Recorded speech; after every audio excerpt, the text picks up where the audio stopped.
panibagong taon na naman, ano? And isang taon na naman po ang lumipas, pero patuloy pa rin po na nandyan po kayo. Nandyan po kayo mga kalingap. Kaya maraming salamat po sa inyong suporta. Last year talaga is consistent yung views natin, ano? And doon nga napanood ko yung top 8 na ginawa ni Ninong Chulay. Doon ko nakita na consistent nga talaga. Kaya maraming salamat po. Yan, tuloy-tuloy pa rin po tayo. Thank you po kasi yun. Okay pa rin yung views natin. Thank you kay Ninong Chulay kasi yun. At least doon sa ginagawa niya, nakikita natin yung performance po ng ating YouTube channel. And ang masasabi ko ay talagang thankful. Sobra. Kasi yun, nasa range pa rin tayo na masasabi kong solid yung pagsuporta sa atin. Sa kabila ng mga nangyari, alam ko marami nangyari. May mga communities na humiwalay, no? May mga issues na nangyari. May mga dating beneficiaries na umalis. So, malaking factor din yon para mabawasan tayo ng viewers. Minsan nga, may nababasa ako sa mga Facebook post. Diba? Minsan, may mga dami nating bashers doon. Lalo na sa ibang communities. Kaya, yun, sa kabila ng mga nangyari, maraming salamat po. Kasi, unang-una, doon sa survey nung isang page. Yan, shoutout po sa Pinoy History na page. Naka top 15 pa tayo doon, di ba? Out of ilang vlogger yun mga kalingap. Ilang content creators po yun. Ang sabi ko, ang pagkakalam ko, 8,000 nata. Pero, pang 15 po tayo, di ba? So, maraming salamat po. Maraming salamat po. And may bonus pa yan. Nakasama pa tayo dun sa, cutest vlogger in the Philippines. Nakapantatlo pa tayo dun. Pero thank you sa Pinoy History kasi yun. Nakasama tayo. Ayan. Kaya yun po yung pinagpapasalamat ko, mga kalingap.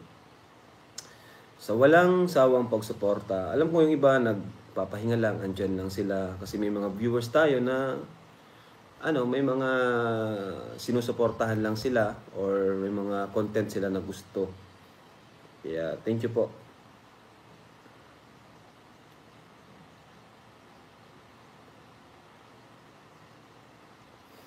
Yan. Salamat po sa inyong lahat. And paano yung mukha ng cutest? Shoutout kay Kuya Nel. Ayan. Nagreklamo nga si Kuya Jens bro kasi ba't daw di siya nakasama doon. Sabi ko kay Kuya Jens, banatan niya. Total, reactor naman siya. So ngayon na po yung start. No? Ngayon na yung start kaya yung ranking, diyan na tayo magbabase kung sino yung palaging top 1 dyan. Yun yung reactor of the year. Obvious na po yun, mga kalingap. Diba? Doon na yun na yung magbabase. And yun din po yung nangyari doon sa ginagawang survey, ginagawang content sa analytics, no, ng bawat channel ni Ninong July sa most viewed most viewed charity vlogger, Kalingap charity vlogger. Doon na rin yung start nakaraan. So si Dan yung nag-una kasi syempre pina-check sa amin ni Ninong July yung top 3. At yun nga po, chinek namin. So si Dan naman po talaga yung pangalawa, kaya siya yung nag-take over sa top 1 na si supposed to be or si Dr. Love dapat. Kaso nung chinek namin, nila Mama, nila Kuya Bal, parang puro EDSI ata yung nakita namin doon. Saka may mga charity din naman si Doc Love, no? May pabahay nga siya and may iba siyang binavlog. Kaso parang 80% ata nun, more on BNC. Kasi nakikita ko, thumbnail pa lang, puro BNC na, no? Pero huwag kayong mag-alala, okay naman si Dr. Love. Dito po wala po ditong samaan ng loob, ano? Wala po tayong samaan ng loob. ito po ay ginagawa natin, nakadepende po tayo sa rules. Kaya walang sama ng loob kapag kayo ay napagalitan, nasuway, tayo po ay nakadepende sa rules ni Kuya Bal, no? Kaya yun, pasensya na kay Doc Love. And intindihan naman niya. Wala naman, hindi naman yan big deal kay Doc Love. Kaya siya ay naging top 2. Kasi hindi na natin pakikalaman yung top 3, top 4. Ang sabi ko nga, yung top 1 lang. Kung karapat dapat maging top 1. So si Dan yung top 2, kaya siya yung naging top 1. Kung nagkataon na si Edo yung top 2, automatic si Edo yung magiging top 1. Ganun lang naman po kasimple. Diba? Kasi kung pakikalaman natin lahat, masyadong matrabaho na yan. At maraming matatanggal dyan, sigurado. Kasi marami din tayong kasamahan na puro BTS. So kung check natin yan lahat, maraming hindi makakasama. At kawawa dyan si Ninong July kasi matrabaho yan sa kanya. So top 1 lang naman yung kailangan natin kasi top 1, yung makakakuha ng award sa sunod na Kalingap Ball. Ayan. Yan lang naman po yung top 1 yung makakakuha ng award sa sunod na Kalingap Ball. Kaya yan yung titignan natin. So kung maging consistent dyan si Dan sa top 1, hindi siya yung magiging Kalingap of the... Di ko alam kung anong award. Kalingap of the Year ata yun. Basta yun yung pinaka main award nun. Kasi last year, yung in-award sa amin, hindi na kami awardan ulit. Kasi di naman na kami kasama dun. Kaya yun po, good luck po sa inyo. So, naintindihan naman po yan nila. No?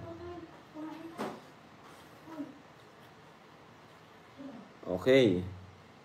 So, yun nga po, babanggitin ko yung top 20 Kalingap reactors. Okay. Sinend na sa akin ni admin natin. And mamaya, may mga hamon tayo, ano? May mga hamon tayo sa ating mga tawag diyan. Sa ating mga kasamahan, 'di ba? May mga hamon tayo sa kanila. So top 20 po is kasama pa ba 'to? Alam, Kalingap reactor pa rin ba 'to? Sina ano? O hindi na. Kasi may nandito kasi nakasama pa sina Borlolo Stinking. Di ko naman po alam. Di ko naman din nasabihan si admin kung Kalingap pa ba to? Kalingap pa po ba sila? Kasi nakalagay dito, top 20 yan. Si Borlolo Stinking, si Wow Life. Parang bumaba sila, no? Kalingap pa po ba sila? Ano nga po ako? Paki-correct nga po ako.